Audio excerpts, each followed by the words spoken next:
جی شیخ جزاک اللہ خیرن۔ بعض لوگ یہ پوچھتے ہیں کہ کیا پیسے کی شکل میں زکوٰۃ الفطر نہیں دے سکتے؟ دیکھیے زکوٰۃ الفطر پیسے کی شکل میں، نقد کی شکل میں دینا درست نہیں ہے۔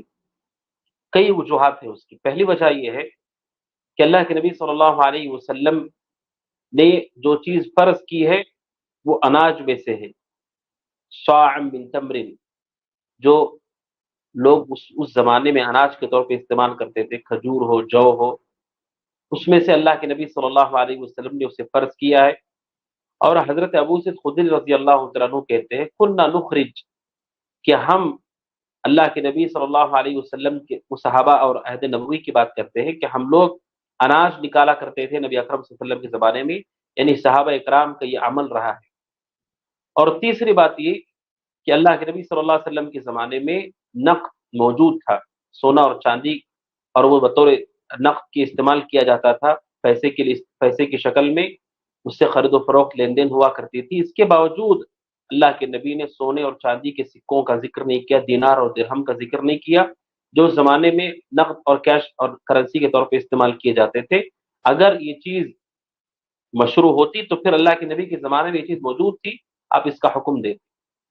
اور چوتھی چیز یہ ہے کہ اللہ کے نبی صلی اللہ علیہ وسلم نے اناج میں سے ایک صاع کی فرض کیا ہے، اور آپ جانتے ہیں کہ ہر اناج کا جو صاع ہے اس کی قیمت مختلف ہے۔ کھجور ایک صاع اناج، اور جو ایک صاع، گیہوں ایک صاع، ہر ایک کی قیمت الگ الگ ہوگی۔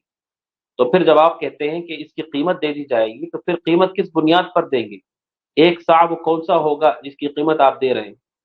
اگر قیمت دینا ہی مطلوب ہے شریعت میں تو نبی اکرم صلی اللہ علیہ وسلم نے اناج میں اسے فرض کیا ہے، جبکہ اناج کی قیمتیں الگ الگ ہوتی ہیں، یعنی وہاں پر اعتبار نقص اور قیمت کا نہیں ہے بلکہ وہاں اعتبار اناج کا ہے۔ اور پانچویں بات یہ ہے کہ یہ ظاہری شعیرہ ہے کہ اس میں مساکین کو اناج دیا جاتا ہے جس سے وہ بے نیاز ہو جائیں، اور جبکہ اس کے مقابلے میں صدقہ کیا جائے تو ظاہری شعیرہ کے طور پر جس نیکی کی تعلیم دی گئی ہے کہ وہ نیکی کی جائے، مساکین کو پہنچایا جائے، وہ چیز اس میں پوری نہیں ہوتی۔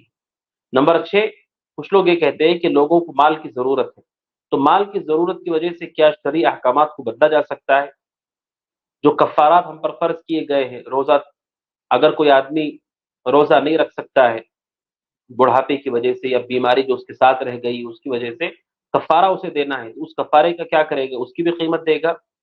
اگر کوئی آدمی قسم کو توڑ دیتا اس کا کفارہ کیا؟ وہاں پر بھی وہ قیمت دے گا۔ حتیٰ کہ قربانی میں ہم جانور قربان کرتے تو کیا وہاں بھی ہم یہ کہیں گے کہ لوگوں کو مال کی ضرورت زیادہ ہے تو ہم وہاں پر جانور کی جگہ مال دیں گے؟ تو کیا اس حکم کو بدلا جائے گا اس وجہ سے کہ لوگوں کو مال کی ضرورت ہے؟ نمبر 7 یہ ہے کہ مال کے حوالے سے شریعت میں پہلے سے تعلیمات موجود ہیں جس میں لوگوں کو صدقات اور خیرات کرنے کا حکم دیا گیا ہے۔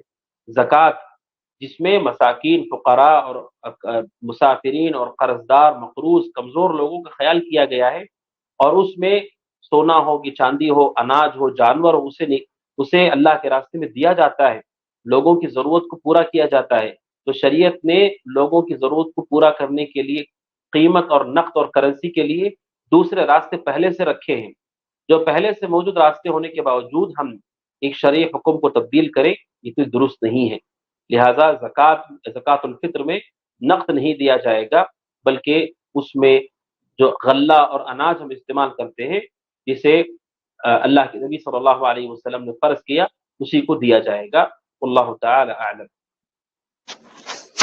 جزاک اللہ خیرن شیخ۔